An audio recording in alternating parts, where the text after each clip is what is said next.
If you've been listening to this podcast for any amount of time, you know that experience and mastery are really important terms and part of the philosophy that we talk about here on the podcast, especially when it comes to messaging. And experience, in my opinion, experience is required in order for you to have some sort of mastery over your craft.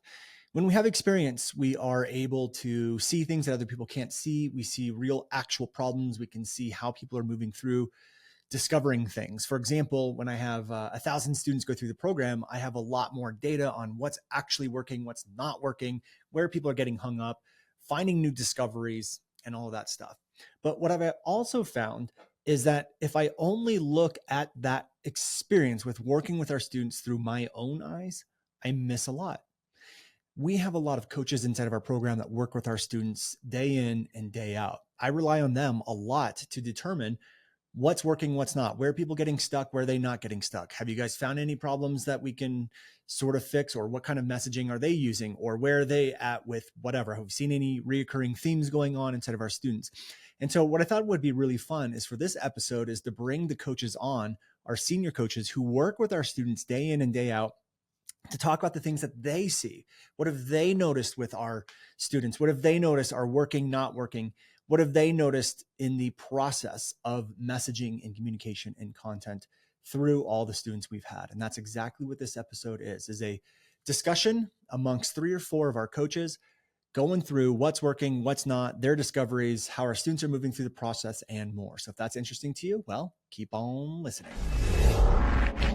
Hi, I'm Brandon Lucero, and you're about to experience the new way to thrive in business, entrepreneurship, and life by leaning into who you are, what you love, and standing up for what you want to create.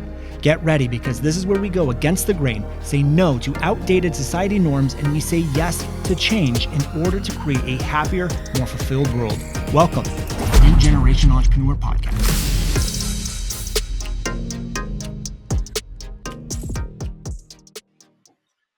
Welcome, guys. I'm so happy to be here with our amazing DYP coaches from the NGM Plus program.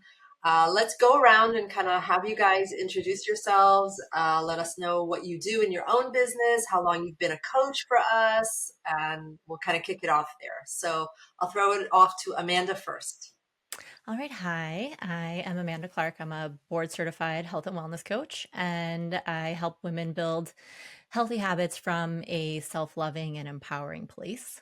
You are one of our senior coaches. Yes. Okay. Yeah. So I'm a coach. Forgot about that. I'm a coach in the mentorship program, and I do the first call, the Define Your Plus call, which we'll be talking about today, as well as the ecosystem call. And I also help in the Facebook group, and I'm one of the pod coaches. Beautiful. Awesome. So just to kind of give the listeners, before I move on to Erica, just to give the listeners kind of a bit of an idea here. All the coaches that we have on the podcast today are mentorship coaches. These are our highest level coaches. They're all senior coaches. They've been with us for quite some time. Amanda is one of the pod coaches. We have small group pods inside of our mentorship. So just to kind of give you the terminology that we're using here. And I'll throw it over to Erica. Awesome. I'm excited to be here. I'm Erica Ferns. I actually am a coach for other female course creators, and I help them to close more high-ticket clients with ease. And I've been working with NGM students and in Brandon's world since 2021, and also do the DYP calls. So excited to be here and to talk more about this today. Awesome. Janae? Awesome. I'm Janae Reed, and I'm one of the DYP coaches as well. So I also coach in the NGM Plus group. In my own business, I help other entrepreneurs systemize their back end so that they can get more time back to do what they really are passionate about. And I've been coaching in the NGM program since early 2023. So getting close to a year and a half. And I'm really excited to dive into this. Beautiful. Love it.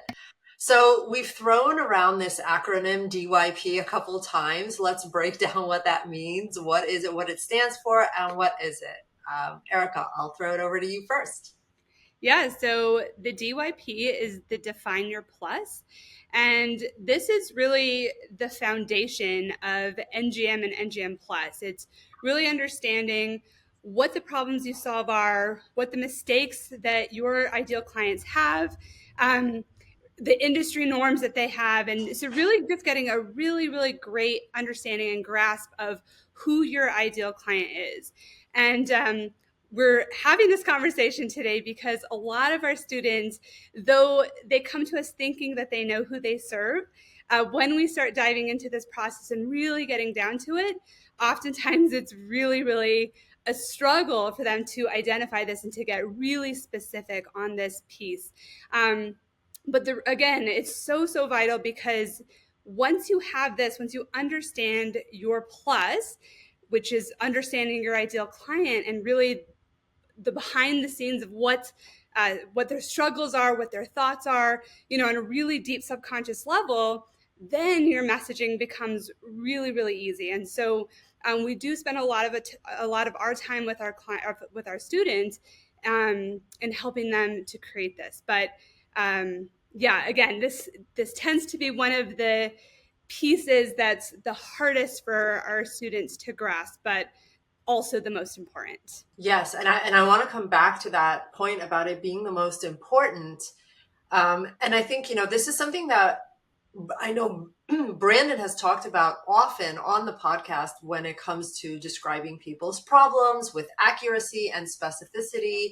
And that most of the times when we talked about this, I mean, even I've been talking about this with Brandon on the podcast, where we think as business owners, as experts, as masters of our own craft, we think we understand what people's problems are, but really most of the time we speak from our own levels of awareness. And it's really a tricky spot to be in. It's honestly, sometimes I still find myself doing it unintentionally, speaking from my own perspective or speaking from my own level of awareness and speaking from my solution, rather than consistently returning myself to where my people are actually at. So you brought up a really good point there. It is the foundation, and it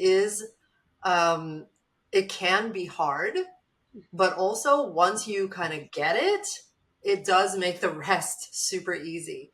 So Amanda, I'm curious, from your perspective, why do you think it's important that we devote time and effort into this piece of the process? Yeah, well, Brandon talks about being that purple bulldog, right, in the sea of orange cats.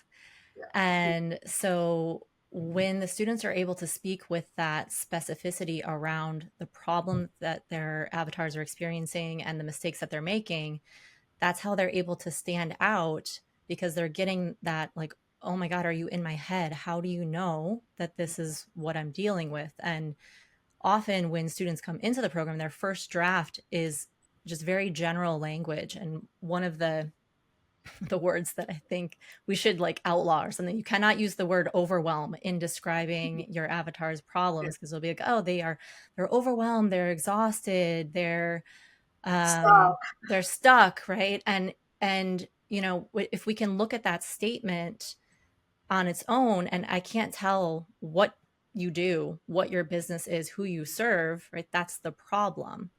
And often there's like a resistance to getting so specific. There's some fear around, if I speak too specifically, I'm going to lose a whole pool of people that I could be helping. And it's like, but that's almost the point, is to get so specific so that the person that you're talking to knows that you are talking directly to them. Yeah, 100%. And you know what, a lot of times people struggle with, I think, Janae, I'm curious your perspective on this, is that we don't all have super tangible ROI based businesses, right? A lot of the students we serve and a lot of online entrepreneurs are in niches like relationships, parenting, healing, various healing energy. How do we help those students, or how do you help those students when it comes to getting really specific about the problems they solve? Yeah. So when it comes to, even if what you're doing is not very tangible, the reality is that they wouldn't be investing in your services if there wasn't a problem that they were experiencing. So we know that there's something that's going on that's causing them to say, hey, I see what you do. It's valuable to me and I want to invest in it. So when it comes to the messaging of it, even though it may not be, hey, you sign up with me and then you get more income from investing in my program, say, for example, it's like mindset, there's still things that they're going through and problems that they're experiencing that if you were following them around, you would see, hey, there's something that's coming up for them regularly that they're doing in their day or week to week that's causing them enough anguish that they're looking for another solution. And so even though they don't, it may not be a money dollar sign. In fact, I think sometimes the bigger problems can be the ones that don't have money associated with them, just because, when you're talking about like someone's mindset or even relationship coaching or other things, those are things that are really valuable to people as well. And it can create so much anguish in their lives when they don't have it solved, and they won't know that you're the right one to solve it for them until you're talking about specifically what they're going through, which is what we do in the DYP process. Oh, I love how you said that. That actually really resonated for me when you said actually sometimes it's the problems that are not money related that are bigger, and that's really true. So for all of us who are, helping with the intangibles, I know there's a kind of, sometimes we have this like chip on our shoulder that we're not helping with something that's super clear, has a very clear ROI, and therefore it's harder for us to sell. Maybe we could flip our own mindset about it and reframe it for ourselves that actually in many ways and in many cases we're solving much bigger problems for people. So I love that you said that. By the way, would you like to introduce, there's those of you who are listening, and even those of you who are watching on YouTube, you may have heard there's a fifth, or yes, there's a fifth person on the call. You want to introduce her? Yeah, so she's eating currently, but her name is my little one, Amina. And so, yeah, she likes to join in on these calls and participate as well. But currently, she's being a silent observer. So, Yeah, she's a coach in training. yeah, that's right. Her first word is going to be DYP. She already has photos in the onesie from NGM. I'll have to send it to you. I think I sent it to Julie, but yeah, it's so adorable. I love it. It's like what is it? I'm sitting in silence or something like that. That's the onesie she has. Yeah. If only. I was gonna say, you wish she was sitting in silence. I know. Love it. I have just like on a personal level, do you guys like coaching this piece of the process? Oh, If I so, love why it. or why not? I mean, I love it because it helps me. Oh, That's okay, Amanda, go ahead. the first point is that it helps me with my own messaging. The more that you see the flaws in the communication and the other side of it, it makes it a lot easier to see what I'm doing in my communication that needs to be improved.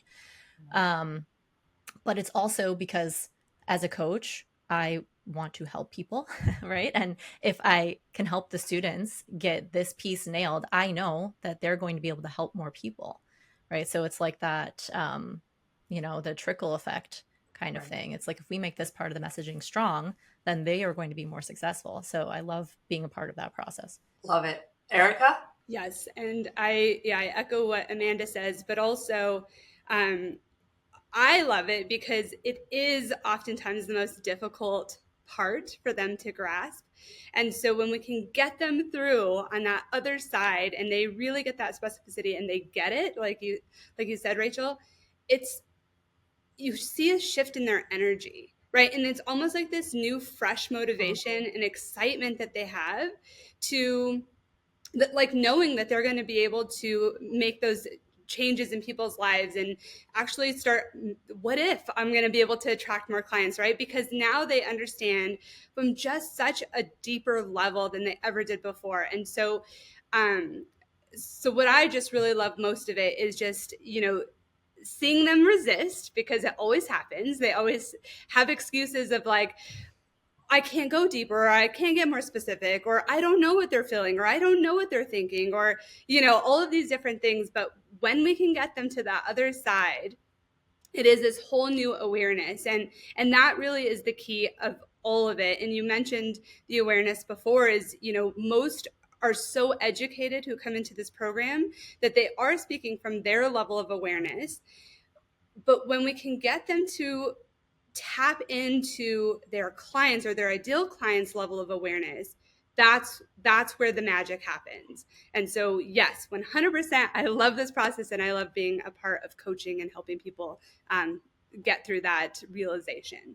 I wanted to kind of drill down for a sec inside. One of the things I think that comes up for students, in addition to, we talked about students who are not in an ROI tangible niche, but there's also the experience of, I solve 30 different problems for a variety of different avatars, maybe. Sometimes, especially this comes up in niches like manifestation, where sometimes I'm helping people attract a perfect soulmate, and another time I'm helping them get the right career, and a third time I'm helping them manifest, I don't know, the home of their dreams.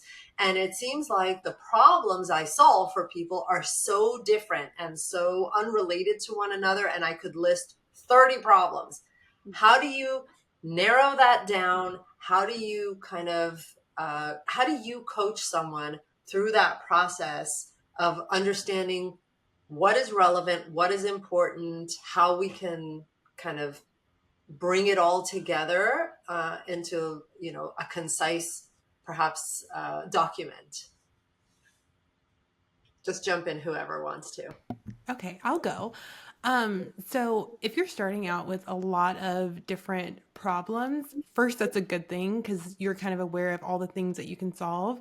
And from there, what I would say is the first question to kind of filter those problems through is which of those problems are one that the majority of your target audience would say that they have? Because a lot of times when people are going through that exercise, they're listing all of the problems they can solve. And it's really great to know all the problems you can solve, but what you really want to be speaking to when nailing your messaging is the ones that most of your audience will say, yes, that's exactly what I'm going through. So if you have that experience of already having clients and knowing what they're normally having issues with or their biggest issues, that's one thing that you can use to go ahead and start to filter down. After that, I think it comes into where you kind of start to see buckets where I think sometimes when people are listing these, it's actually what they're doing is they have different ways of kind of stating the same problem. And they're just, that would be testing. So the more, like, once you start putting your content out there, what you'll start to see is which versions of those are the ones that people are responding to the best. And they're self-identifying that that's something that they go through. And that can be through your content, through your email, everywhere that your messaging is, podcasting, videos, even on live workshops, you can ask them, which ones do you resonate with the most to kind of start to pare down how many you're seeing. And I think from there, it's just the data will tell you what the top are after that. But if you're just starting with a long list, that would be my first step. Yeah, I love that. Anyone else have anything to add? I would just say, I think it also is valuable to, sorry. Go ahead, Erica. Erica. It's okay. So yeah, I would just say, oh no, I forgot what I was going to say. Oh my goodness. Yeah. So basically, just to echo what Janae said, I think testing is the biggest piece of that puzzle, right? Because when you have a lot of problems, you don't know, like, well, which one should I create messaging around, or which one should I focus on, or which one should I build a program on? And we get that question a lot in the beginning. But what I would tell everybody is that you've got to test it, because you're never going to, excuse me, you're never going to know what's going to land or what's going to resonate until you test it. So the faster that you can get out of your head and the faster that you can get onto social or wherever you're going to test and just put it out there, be messy, don't, be okay with not being perfect, right? the sooner that you can do that, the more data, the more feedback that you're going to get back from your ideal clients. And then the clarity comes, right? So like James Wedmore always talks about, action creates clarity. And it's so, so true in messaging. We have to test, we have to be willing to put it out there and just to test all this array of different problems that we have. And that's going to bring that specificity that we're really looking for. Right. Amanda, go ahead. And then I had something to ping off of what Janae said. Yeah, I mean, my point was similar to what Erica said about testing, but in that, and if you have all these problems you could help people solve, well, which are the problems that people actually want help solving right now? Because it could be like, yeah, I mean, that's a problem, but it's not a big enough problem that I'm seeking out solutions for it right now. But Right. you're not going to know that until you test it.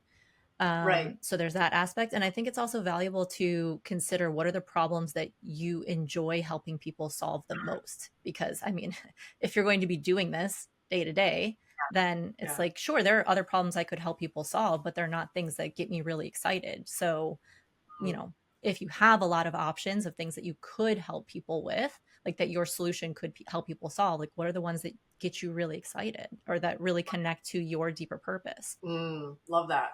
Yeah, because we have to remember, like, to bring the fun and the passion back into it, right? Sometimes I think we forget that and we kind of get sidetracked from it in all the things that we need to do as business owners, as entrepreneurs, and we forget to reconnect with why we're doing this in the first place. One thing Janae brought up that kind of landed for me was, it's one thing to know what problems you solve. It's another thing to know how to say it in a way that resonates with your people.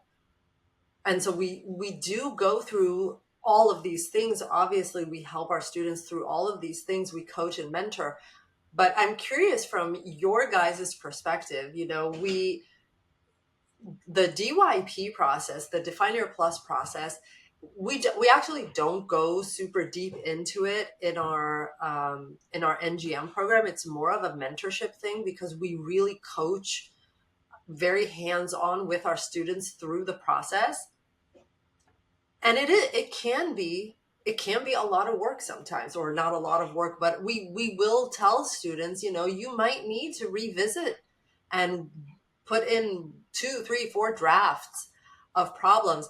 How do you guys reconcile the fact that it is a lot of work sometimes with the fact that it's actually a shortcut? I think it's that taking your time to build a solid foundation so that you can then hit the ground running afterwards, right? I mean, I don't know, I'm trying to come up with a good analogy here, but like you wouldn't spend all this time building a really fancy engine if you don't know how to drive yet. So it's like you got to get the foundation first, learn that skill of being able to communicate what you do, because that it's a skill that you are developing. And once you have that skill, and like Erica was saying, like once it clicks, then you can apply that to like any strategy. And so it makes, that's where the speed up is. That's where it's the shortcut, is that, you know, a lot of students come to us because they have tried strategy, and it's not working. And they're looking for another strategy when really they need to improve their skill in communication. And once that happens, then it's like, yeah, you could do a challenge, you could do a webinar, you could do a live event. That doesn't matter as much as what the messaging is inside of that strategy. Love that. Anyone else want to chime in? Yeah, I think that's exactly it. It's like, it's not a shortcut in the beginning. You know, there's all these strategies that people have tried because they think it's a shortcut. The shortcut is in getting this foundation, getting this document set correctly. Then the shortcut comes. So it will never come until you have this, until you take the time and you know, you're willing to go back 4, 5, 6 rounds sometimes to get it right, you know, and to not get frustrated and just to keep with it and stay with it. Then you're going to reap the benefits of that shortcut later on. Right. And I've said sometimes to people in my pod, I've equated it to, like, you know how sometimes if you have a bow and arrow, you have to pull the arrow back first before you can shoot it, right? Otherwise, it's not going to go fast. If you want the arrow to go fast, you have to pull back a lot. And the DYP process to me is that pullback. Yeah.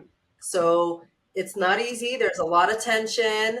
You got to hold it. You have to be patient. But then when you're ready and you release that arrow, it goes super fast. I love that analogy. I love that analogy. Use it. Yeah, go. You're welcome. Thank you.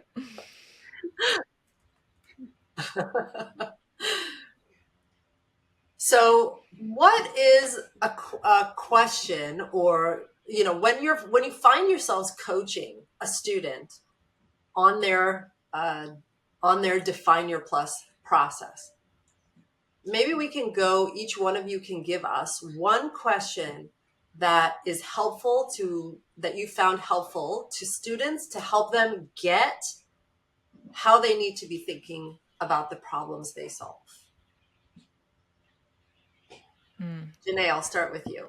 Okay. The one that comes to mind for me is if you were a fly on the wall or if you were observing them, what would you see them doing that you could then say, this is a problem that I solve? Like, what would they be doing where you could look at them and say, hey, they're experiencing the thing that can be solved by my solution? I think that's one of the most helpful things, because that one gets you out of they feel like, they think this. It's like, but what are they experiencing, where it can make it such a yes or no, whether or not they're a fit. Right. Because a fly on the wall doesn't know what you're thinking or feeling.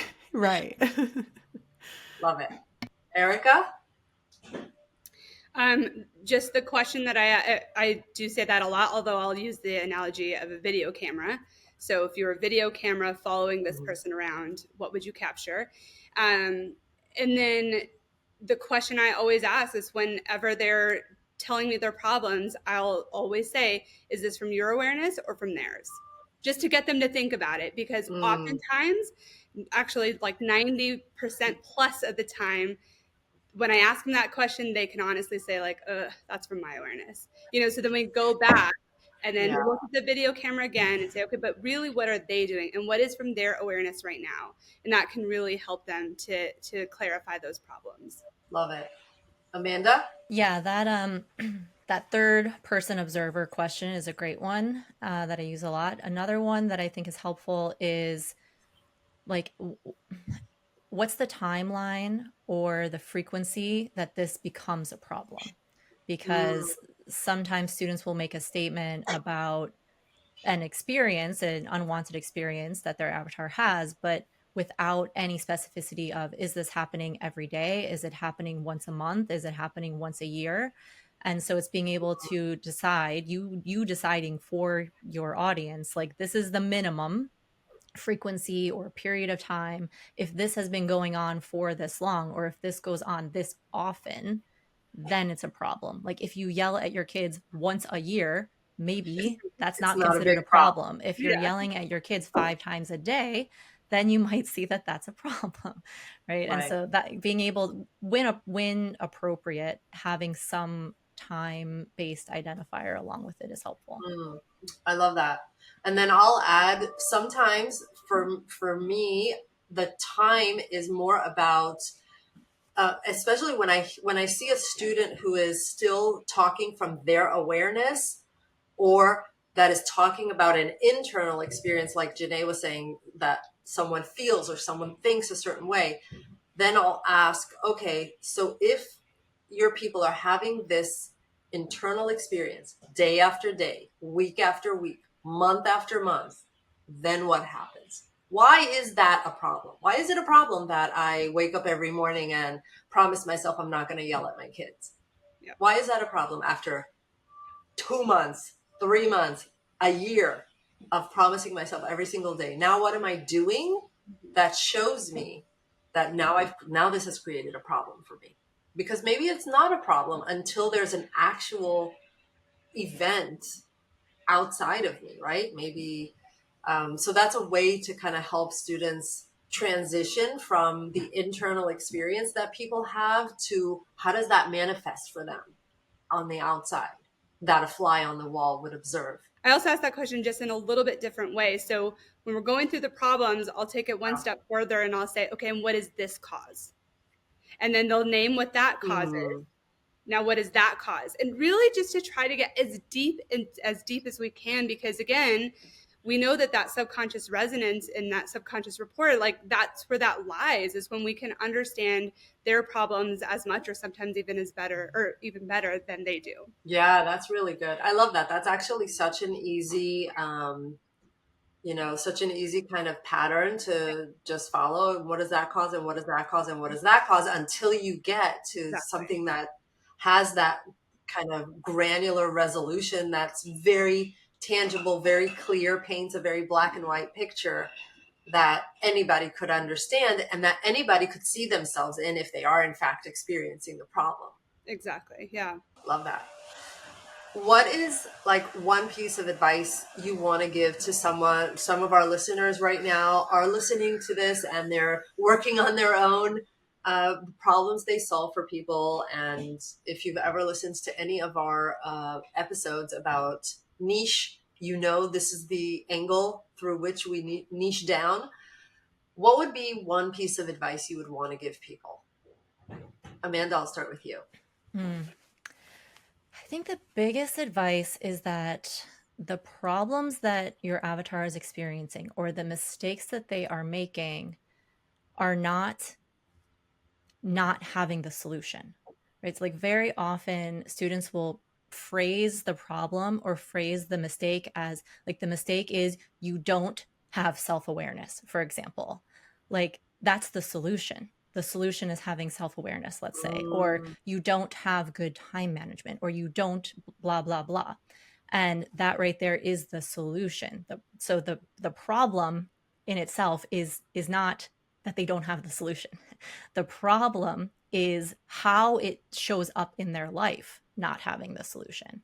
And so the challenge, and this I think was something that Erica had brought up before, is that most of us who are in this space, like we are an expert at what we do, and it's so easy for us to see what the real problem is. Yes. Right? Like the gap that's there. But that's coming from our level of awareness. So it's being able to say, what do they experience, and just speak to that, right? Without the you're doing blank without blank, or you don't have this, or you don't do that. All of that stuff is the stuff that they aren't necessarily aware of. So it's just speaking to what are they doing that they could say, yes, I did that this morning. Right? How did you know? Okay, so how do you I mean, that's actually a really good point, and I can see how that would be tricky, especially when trying to explain the mistakes people make. Not to conflate that with not having a solution. So how do you explain to someone when you're coaching a student and they're asking you, okay, what are mistakes then? If it's not having the solution, what is the mistake? Right. Well, the way I like to put it is like we're always doing something. We can't be not doing something, right? So if you don't have good time management, what are you doing? And so it's almost like what's the opposite thing of Right. what the solution is, or how would you know, or how do they know? How would they know that they don't have the solution, or that they're making that mistake, or that they are in the problem? So it's almost like that game of a taboo, right? Where you have like the word at the top and you're trying to get people to say it, but you can't say the other words. Right. So it's like you're trying to get them to say, yes, I have that problem, but you can't say any of the solution things. You can't tell them what they're supposed to be doing or what they're not doing. It's just getting them to or to like opt in of, yes, that I've done that. I'm doing it now. I did it before, or this is what I'm experiencing. Right. So yeah, it's normally whatever you want to tell them to do. If they're not doing that, what are they doing instead is kind of the easiest way to get there. Right. And I love that. And Brandon always brings up that meme of like, tell me you're from California without telling me you're from California. And there's a picture of avocado toast, right, which I love, by the way. Do not diss our avocado toast. We love it. We love avocados. But yeah, I love that. The game of taboo. Perfect. Erica, one piece of advice. Yeah, so my biggest piece of advice, and for anybody listening, whether you're a current student or not, we've said several times that the DYP process, or the Define Your Plus process, takes time. That does not mean sit and stew over it and try to perfect it. That really does mean get out there and test it.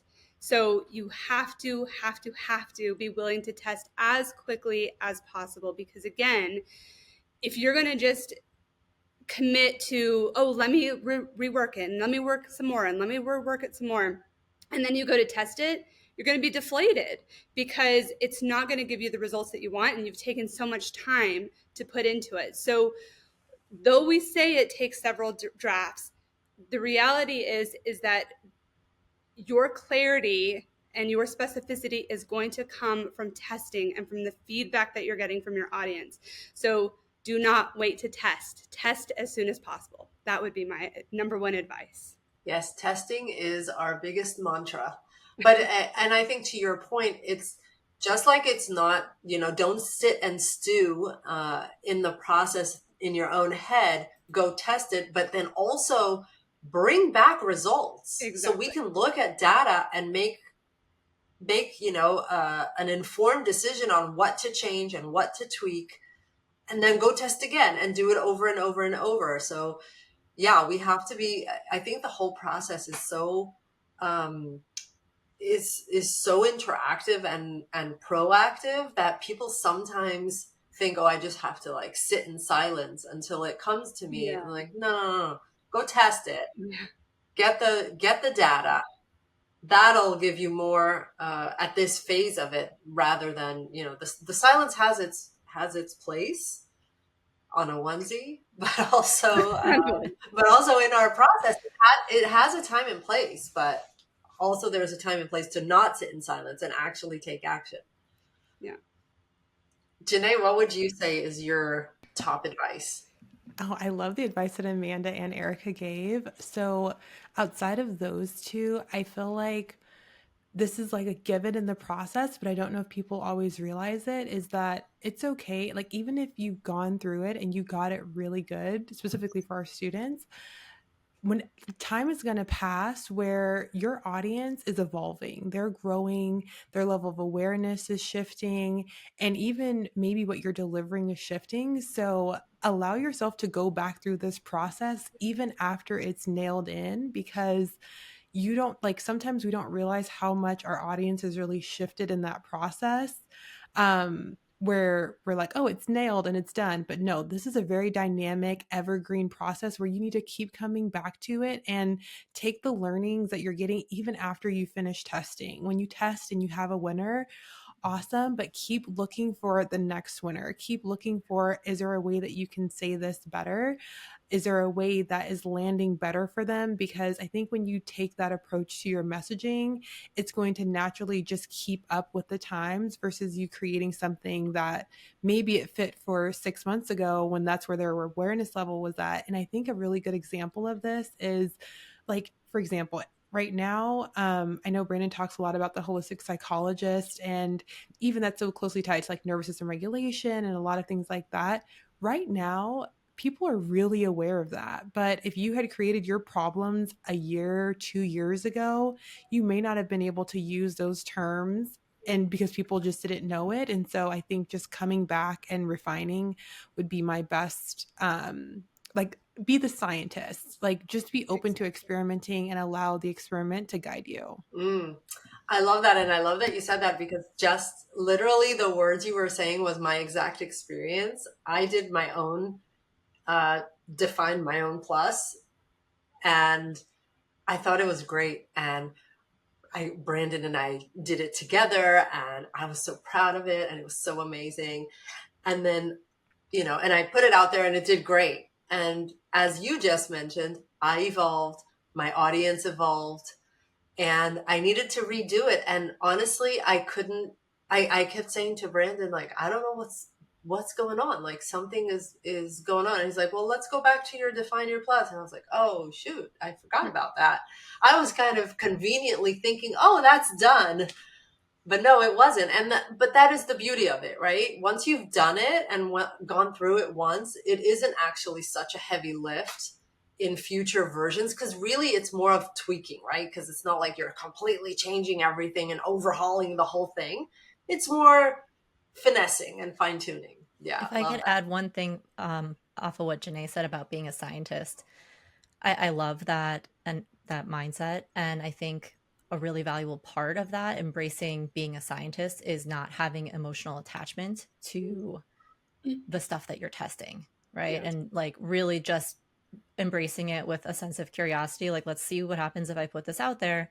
And if it doesn't do well, not getting so upset about it not doing well, and just looking at the solution of, okay, so then what if I try it this way? What if I try it this way? Maybe this is not at their level of awareness, or maybe this is well below and I need to speak at a higher level of awareness, but that just not being attached. Mm. I mean, we could do an entire episode just on Yeah. attachment, right? Because the emotional roller coaster, once you get attached, you are attached to some degree. Like, I get it. You're attached to your craft, right? Because you care. You care about what you do, you care about how you help people. And sometimes that spills over into your content. And so we have to be super aware ourselves and kind of separate between, yeah, my content flopped. Okay. So I got to try it again in a different way. Doesn't mean anything about it doesn't mean anything, period, honestly. It just means that this piece of content didn't do great. But yeah, that is a huge I think part of something we try to embody ourselves as coaches in our own businesses, and also instill in our students of like, just, do the test, put out the piece of content, see what happens, and just move forward, just very matter of fact kind of thing. So I love that you brought that up. Anything else? Any last words anyone wants to kind of bring up? Things you think we should have talked about that we didn't address, that are important for people to understand when it comes to defining their own plus? Or you think we just crushed it? Okay, something that comes to mind, just like this is kind of like going back a little bit in the conversation, but when you were doing it, I would say to definitely make sure that you're asking yourself, is what you're describing a problem or a mistake? Because I do think that that mix up happens more often than not. And then when you're talking about what, like the problem specifically, just make sure, I think we mentioned it, but now I can't remember, is that if someone in a different niche could pick up that Yeah. problem and say that it fits, then it's not specific enough. And so making sure that it's really narrowed in where someone in a completely different industry couldn't take that on and think that that applies to them. How do you know if you're talking about a problem or a mistake? Yeah, so a mistake is an action that they're taking. It's something that they're doing. It's like what Amanda was talking about of instead of it being, they're not doing this, it's like what are they doing? Because they're doing something that is either causing the problem to occur, so it would be a cause, and then in that case the problem would be the effect. Right. Or if you're talking about what they're doing to fix it, the problem would be kind of the cause in a sense, and then that mistake that they're doing to fix it would be the effect that comes after that. But the problem itself is just an unwanted experience. So the problem is not typically something that they're doing, it's like an experience that they're having, which is a little bit different than just an action that they're taking. Yeah, that's a good way to kind of differentiate between them. Erica, do you differentiate like that too, or do you do it differently? Yeah, I do actually. I do speak specifically about like the mistake is tied to an action, and the problem is often the effect of that. So yeah, exactly like what Janae said. That's how I describe it as well. Yeah, and I think like there's so many intricacies like that we talk about with the DYP, but really in like a broader sense, we're just trying to understand our ideal client at the end of the day. So don't get caught up too much, especially if you're not an NGM student yet. Don't get caught up in like, oh, what's the mistake? What's the problem? What's the this? What's that? just really think of like, who is this client? And especially like for most of us, you were your ideal client at some point. So how were you, what were the things that you were doing? What were the things that you were experiencing? What actions were you taking? And start testing those, right? And start putting those out there and just build and grow from there. But some people, I think also too, I know, Amanda, you don't want to use the word overwhelmed, but some people do get overwhelmed because it is such a deep process. But don't let that overwhelm you. Just, try to just simplify it and get it out there. And the clarity, I promise, will come. I love that advice. That's such a good advice. Thank you. And, really, I think this is the takeaway for anyone listening, because honestly, if you are a student in the mentorship, lucky you have these 3 amazing coaches. And we have other actually coaches who are not on our call today. You get them to help you step by step.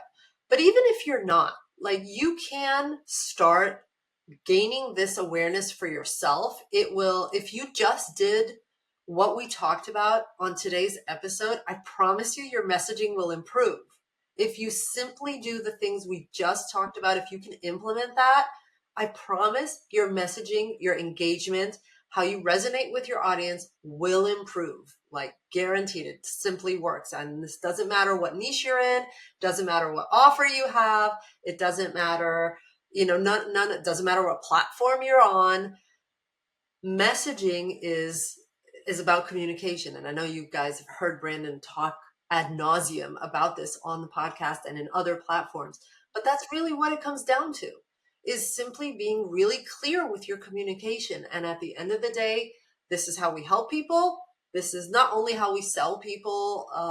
And of course, we're all entrepreneurs and we're selling because, we're trying to build a business. But at the end of the day, what we're really trying to do is help people. And how we help them is by communicating to them how they move from where they are to where they want to be. And it's, it doesn't get more simple than that. So I want to thank all of you for coming today. And I also just want to thank you guys for showing up the way you do for our students. I think one of the main reasons the coaches, in my opinion, and I know I'm biased because I'm also a coach, but I really do think that you guys are the crown jewel of NGM Plus. And I just want to take this opportunity to publicly thank you for being part of that crown jewel. So I appreciate you all. I appreciate you being here. And for the listeners, let us know what you thought about the episode. If it helped you, you can DM Brandon on Instagram at I am Brandon Lucero, and let us know if you implemented anything and if it helped. We'd love to hear from you.